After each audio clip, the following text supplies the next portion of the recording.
There's people who give advice too freely, too easily. What respect do you have for the advice they're giving? I actually say, go and borrow money. And somebody thinks because I'm a lunatic, that perhaps not following that advice might be good. But on the other hand, if you don't borrow money, you're just going to live off the money, the capital that you personally have, which is very limited, and you can't grow. Poor old Lynn, I asked her to borrow some money to buy shares in the company. But I said, it's a good idea, go to one of the senior partners in the accountants and ask them what the tax position is. I don't know, it must have been a bad day, or he left out the page, the second page. But the first page said it's not such a good idea and it would be bad for you tax-wise to bother doing it. About 2 or 3 years later, I said to Lynn, show me that letter. And I realised that he'd either left out a page or that he hadn't followed through what was saying on the first page. We tried all over again, and the entire change of the advice was, buy the shares as soon as you can. Borrowed, this is not a good idea not to do it. And of course, Lynn, who had probably made a serious fortune if she bought the shares, now made a small fortune for buying the shares, but it was not the same as years later. And that made me look at this wonderful dentist who looked at teeth of a pal of mine. What I hadn't realised was the dentist was looking at my holiday in the Bahamas, my new ship, or whatever else, and knowing that the patient could afford it, had now decided on a treatment which may not have been essential, but he could afford it, and therefore I would advise you that I can do a totally new front row of teeth for 45,000. And of course, poor bugger did it. Was it necessary? We never did go to check other people. Since then, we have decided on a number of occasions, let's check with the dentist to see whether we might advise to go to this level.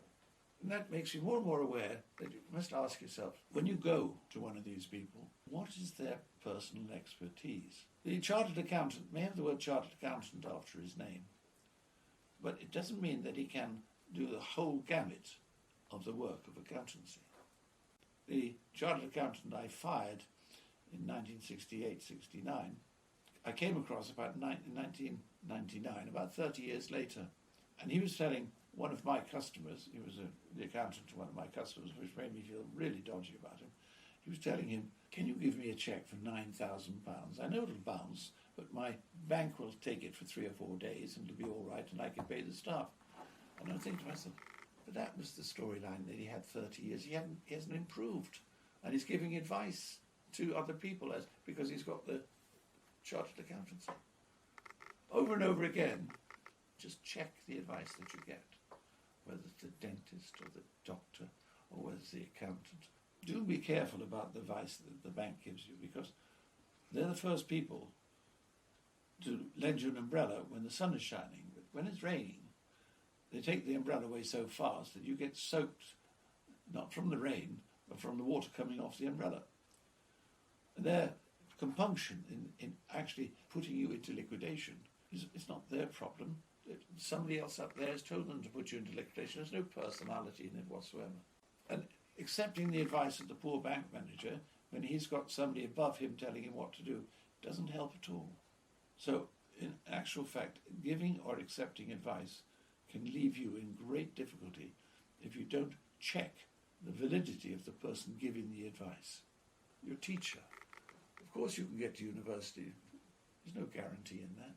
A teacher or somebody who gives you any sort of referee, there's no guarantee that his is a word that the people you're giving it to will accept. I've spent my life listening to the advice and may not accept it, but it is a warning. Be careful before you jump as to have you asked enough and do you feel confident enough in the person who's giving you the advice. They are not in the same position as you are. They probably have lots of money. They probably have a very good partnership situation. They probably have a very good company. They're giving you advice on the basis of something which may be entirely irrelevant to what you're in. And that can be very dangerous.